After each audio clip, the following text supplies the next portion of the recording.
आहे जनतेचा हक्काचा आवाज. नमस्कार, गंधवार्ता न्यूजमध्ये आपले स्वागत. माढा लोकसभा मतदारसंघाच्या निवडणुकीत कोण होणार माढ्याचा खासदार, या प्रश्नाचे उत्तर पाहूयात जनतेच्या प्रतिक्रियेतून. चला तर मग पाहू काय आहे जनतेच्या मनाचा कौल. नमस्कार. नमस्कार. माढा लोकसभा मतदारसंघाची निवडणूक लागलेली आहे, तर कोण होणार माढ्याचा खासदार? रणजितदादा. कशामुळे? त्यांनी केलेल्या कामामुळं. कुठली कामं केली ते? रेल्वेची, रस्त्याची, पाण्याची, जे 20-22 वर्षे जे निरादर धोंबलकवडीचे जे प्रकल्प रखडलेले होते आत्तापर्यंत, ते मार्गी लागलेले आहेत आता. बरं, ओके, धन्यवाद. नमस्कार. माढा लोकसभा मतदारसंघाची निवडणूक लागलेली आहे, तर कोण होणार माढ्याचा खासदार? माढ्याचे खासदार धैर्यशील मोहिते पाटील. कशामुळं? तसं बघायला गेलं तर खरा मान त्यांचा आहे यंदा. मान म्हणजे आता लोकशाही आहे. माढ्यामध्ये 6 तालुके येतात. 4 तालुके त्यांच्याकडे आहेत, 2 तालुके आमच्या इकडे आहेत. 2 तालुके असताना सहित रणजितदादांना उमेदवार दिलेले आहे, तर मग खरा मान पलीकडच्यांचा आहे. बरं, ओके, धन्यवाद. माढा लोकसभा मतदारसंघाची निवडणूक लागलेली आहे, तर माढा लोकसभा मतदारसंघात कोण खासदार होईल असं वाटतं तुम्हाला? आता जनतेवर अवलंबून आहे. चांगले विचार, चांगलं सगळं असल्यानंतर त्याच बाजूने कौल लागणार ना, तसं काय सांगता येणार नाही. तुमच्या मनाचा कौल कोण? आमच्या मनाचा कौल जरी आमच्याच बाजू म्हणजे असलं तरी तसं सांगता येत नाही, तसं सांगता येणार नाही, कारण जनतेचा कौल आहे. जनता दादाच येणार, रणजितदादा. तीच की म्हणते. ओके, धन्यवाद. दादा म्हणजे येणारच. आमच्या आवडते नेते ते. हां, धन्यवाद. तर कोण होणार माढ्याचा खासदार? देवलसिंग मोहिते. कोण? मोहिते पाटील. कशामुळे? आता या दादांनी कामच केले आमच्याकडे भरपूर, त्यामुळे त्यांनाच मत द्यावं लागेल. धन्यवाद. कोण होणार खासदार? तर खासदार कोण होणार जनताच ठरवणार आहे. वस्तुस्थिती अशी आहे की माणसाचा पक्ष कुठला आहे किंवा कोण उमेदवार आहे यापेक्षा काम कोण करतं ह्याच्याकडे लोकांचं लक्ष आहे. आणि वस्तुस्थितीनं पहिली 5 वर्ष दादांची कोणीच पार्टी होती, पण ते निवडून आले. आता ते मग पक्षाच्या ह्याच्यावर आले असतील किंवा त्यांच्या स्वतःच्या व्यक्तिमत्वावर आले असतील, पण आज वस्तुस्थिती अशी आहे दादाने कामच केलं आहे. 82ला नीरा देवघर धरण पूर्ण झालं, त्याचं पाणी फलटण असेल, खंडाळा असेल, मान, खटाव, फार खाली सांगोल्यापर्यंत पाणी जाणार होतं. ते 82पासून पाणी गेलं नाही, ते पाणी दुसरीकडे वळवलं गेलं. म्हणजेच ते पाणी वीर धरणामध्ये सोडलं, वीरमधून ते तिकडे बारामतीला नेलं. ही वस्तुस्थिती आहे. ते काम दादाने सुरू केलं आज, म्हणजे कॅनलचं काम सुरू झालेलं आहे. तर दुसरी गोष्ट 3.5 TMCचं धोंबलकवडी धरण. त्या धोंबलकवडी धरणाची वस्तू अशी होती की धरण अशासाठी बांधलं होतं की या दुष्काळी भागातनं तो जो कॅनल जाईल तर त्यानं जे पूर परिस्थिती असते जून, जुलै, ऑगस्टमध्ये, तर ते पुराचं पाणी जे वाहून जातं आहे तर ते पाणी इकडं घ्यायचं आणि इकडचे सगळे परखलून टँक भरायचे, ही वस्तुस्थिती होती. ते 1.5 TMCचं धरण ते किती 2 महिने म्हणजे एक पाणी लोकांना मिळायचं. तर त्याही पाण्यावरती आज अभ्यास चांगला आहे तुमचा. त्याही पाण्यावरती आज दादांनी असा जोड कॅनल टाकून, जोड पाईप टाकून तो कॅनल 8 माही करून टाकला, म्हणजे तेही काम झालं. दुसरी गोष्ट आज रेल्वे कित्येक वर्षाचं हिंदुरांचं जे स्वप्न होतं ते पूर्ण केलं, म्हणजे फलटणपर्यंत नेली. फलटणहून आम्ही बारामतीला जाणार आहे, तोही सर्वे झालेला आहे. आणि इकडं पंढरपूरपर्यंत रेल्वे जाणार आहे, म्हणजे रेल्वेचं जाळंही त्यांनी पूर्ण केलं. हायवेचं काम, आज हायवेचं काम तुम्ही बघता, पालखी मार्गाचं काम बघताय. दुसरं बॉम्बे बेंगलोर हायवे आपल्याच मतदारसंघातून जाणार आहे, तेही दादांनी काम केलेलं आहे. आज किती साधी कामं आहेत बघा. RTO ऑफिसला आम्हाला 7ला जावं लागत होतं, ते RTO ऑफिससुद्धा आज इथं फलटणमध्ये MS-53 त्यानं काम सुरू झालं. 17 न्यायालय आम्हाला जिल्ह्याला तिकडे जायला लागत होतं, पण ते 17 न्यायालयाचं काम इथं सुरू झालेलं आहे. म्हणजे असे अनेक कामं दादांनी या 5 वर्षामध्ये केल्यामुळं आज जनता त्यांच्या पाठीशी, माळशिरस तालुकासुद्धा त्यांच्याच पाठीशी असं मी म्हणेन. माझं हे वैयक्तिक मत असेल. कोण होणार माढ्याचा खासदार? माढ्याचा खासदार आता धैर्यशीलदादा मोहिते पाटील होतील, कारण विद्यमान खासदारांनी कोणतीही 5 वर्षात कामं केलेली नाहीत. तसेच रामराजे नाईक निंबाळकर व संजय बाबांच्या नेतृत्वाखाली आमदार दीपक चव्हाण यांनी तळगावामध्ये भरपूर विकास कामे केली आहेत. शेती तिथे रस्ता, वाडी वस्ती तिथे पाणी, अशा भरपूर सुविधा आमदार दीपक चव्हाण यांनी विकासाचा तळगावमध्ये डोंगर उभा केलेला आहे. आता ही रेल्वे मार्ग मंजूर झाला. फलटण लोणंद, फलटण बारामती, नीरा देवघरचे कालवे केले. लोणंद फलटण रेल्वे मार्गाचा विकास कोणताही झालेला नाही. आता डेमो रेल्वे चालू आहे, त्यात कोणीही बसत नाही. शेतकऱ्यांच्या जमिनी कवडी मोल भावांनी रेल्वेने खरेदी केल्या.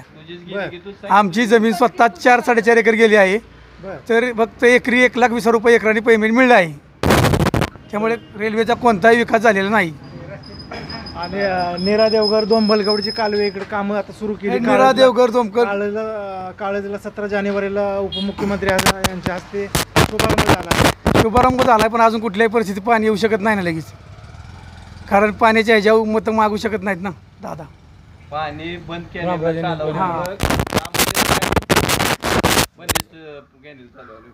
म्हणजे बंदिस्त पाईपलाईन आहे का? बंदिस्त पाईपलाईन असल्यामुळे पाणी झिरपू शकत नाही ना. पाणी जमिनीत खरं कॅनलचं खरं रामराजेत कॅनलचं हे येतं भगीरथ. महाराज साहेबांनी इथं भरपूर विकास केलेला आहे, त्यांच्यामुळेच पाणी आलेलं आहे. त्यांनीच धरण बांधलेलं आहे. ओके, धन्यवाद. माढा लोकसभा मतदारसंघाची निवडणूक लागलेली आहे, तर कोण होणार माढ्याचं खासदार? माढ्याचं खासदार रणजितदादा होणार. त्यांनी आता रेल्वेची कामं केलेत, पाण्याची आशा दाखवली लोकांना. तर जनता त्यांच्याकडनं आशा बाळगू नये की त्यांनी आता जी दाखवले गाजर दाखवले की पाण्याचे जनक म्हणून ते त्यांनी आता कार्य पूर्ण करावं. आणि सगळ्यात महत्त्वाचं की त्यांनी जे मराठा आरक्षण संदर्भात काहीतरी निर्णय घ्यावा आणि मराठ्यांना आरक्षण त्यांनी दिलंच पाहिजे. कारण आतापर्यंत आपल्या मराठ्यांचे भरपूर झाले खासदार आमदार, पण मराठ्यांना आरक्षण दिलंच नाही. तर आशा आहे की त्यांनी आता दादांनी तरी ते काम पूर्ण करावं आणि आपल्याला आरक्षण दिलंच पाहिजे त्यांनी. धन्यवाद. नमस्कार. नमस्कार. माढा लोकसभा मतदारसंघाची निवडणूक लागलेली आहे, तर कोण होणार माढ्याचा खासदार? धैर्यशील मोहिते पाटील. कशामुळं? कशामुळे त्यानं पहिलं होतं, पण आत्ता पहिल्या खासदारानं नीट काम केलं नाही तर त्याला देणार लोक मतदान. आता इथे बरेच जण म्हणतात बाबा खासदारांनी काम केलं की काम केलं, ते लाईटी आणल्या, ते कार्यकर्त्यांना तर आपल्या घरीच लावल्यात फक्त, बाकी जनतेला काय आणि पाण्याचं काम केलं म्हणतात. काय नाही, काय केलं पाणी. नीरा देवघर पण धरण आज मी काय म्हणतो, यंदा ह्या वर्षी खासदार झाल्यात कधी झाल्यात? 2019. 5-19 पर्यंत काय करत होतं, यंदाच त्यांना सुचलं काय आणाय पाहिजे. पण हिर खाल्ली एक जणानं मोटर बसावं काय तर कोणी बसावं. म्हणजे दुसऱ्याने काम केलं म्हणतात तुम्ही अगोदर? पहिलं महाराज साहेबांनाच केलं पूर्वी काम. जर देवधर नसतं आढाल तर कुठं नाही ना पाईपलाईन आणल्यास. धन्यवाद. नमस्कार. माढा लोकसभा मतदारसंघात कोण होणार माढ्याचं खासदार? रणजित निंबाळकर. बरं, कशामुळं? ते रेल्वेचं काम केले, धरणाचं काम केले, नीरा देवघरचं, सासवड मार्गे कॅनल चालू झाला आहे. बरीचशी कामं मार्गी लावलेली आहेत, त्यामुळे तेच खासदार होणार. धन्यवाद.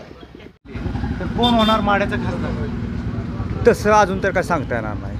का बरं? का बरं म्हणजे कसं, आता रणजितदादा भाजपमध्ये बरोबर आहे. शरद पवारच्या गटाने रामराजे नाईक निंबाळकर, दीपक चव्हाण यांनी पाठिंबा दिलेला आहे. कोणाला? शरद पवार तुतारीला. धैर्यशील मोहिते पाटील. हां, धैर्यशील मोहिते पाटील. हां, मग त्याच्यामुळे गेल्या वर्षी जे समजा रणजितदा निवडून आलं ती कोणामुळे आलं मी सांगतो. रणजितदादा आपल्या ती काय ते विजयसिंह मोहिते पाटील प्रामाणिक मी सांगतो. आणि आता वाईज थोडं अवघड आहे, आता अवघड आहे. आणि कसं आहे माहिती आहे का? कशामुळे अवघड आहे? हा तर मी सांगतो. तिकडं 4 तालुके आहेत. कुठं? म्हाडामध्ये. आपल्याकडे किती इथं 2, फलटण, मानखटाव. तिकडं सोलापूर, म्हाडा, माळशिरस आणि मला वाटतं सांगोला. सोलापूर येत नाही तिकडे? नाही, सोलापूर नाही, माळशिरस, म्हाडा, करमाळा आणि सांगोला असेल मला असं माहीत. बरोबर आहे. आता तिकडे जास्त वर्चस्व कोणाचं आहे? विजयसिंह मोहिते पाटलाचं वर्चस्व. त्याच्यामुळे कसं मोहिते पाटलांनी जर समजा शरद पवार गटाला जर पाठिंबा दिला तर रणजितदादा थोडा अवघड होणार आहे 100% मी सांगतो. धन्यवाद. हां, धन्यवाद. माढा लोकसभा मतदारसंघाची निवडणूक लागलेली आहे, तर कोण होणार माढ्याचं खासदार? रणजितदादा. कशामुळे? त्यांनी केलेल्या कामामुळं. कुठली कामं केली ते? रेल्वेची, रस्त्याची, पाण्याची. जे 20-22 वर्षे जे नीरा देवघर धोंबलकवडीचे जे प्रकल्प रखडलेले होते आत्तापर्यंत ते मार्गी लागलेले आहेत आता. बरं. ओके, धन्यवाद. नमस्कार बाबा. नमस्कार. माढा लोकसभा मतदारसंघाची निवडणूक लागलेली आहे, तर कोण होणार खासदार माढ्याचं? रणजितसिंह निंबाळकर. कशामुळे? पाण्याचे प्रश्न त्यांनी सोडवला आणि रेल्वे पंढरपूर केली, लोकांच्या सोयी केल्यात म्हणून. बरं. कुठलं गाव आहे तुमचं? तरडगाव. ओके, धन्यवाद. धन्यवाद. आपल्या भागातील महत्त्वाच्या आणि ताज्या बातम्या पाहण्यासाठी गंधवार्ता न्यूज चॅनलला यूट्यूबवर सबस्क्राईब करा आणि बेल आयकॉन प्रेस करा.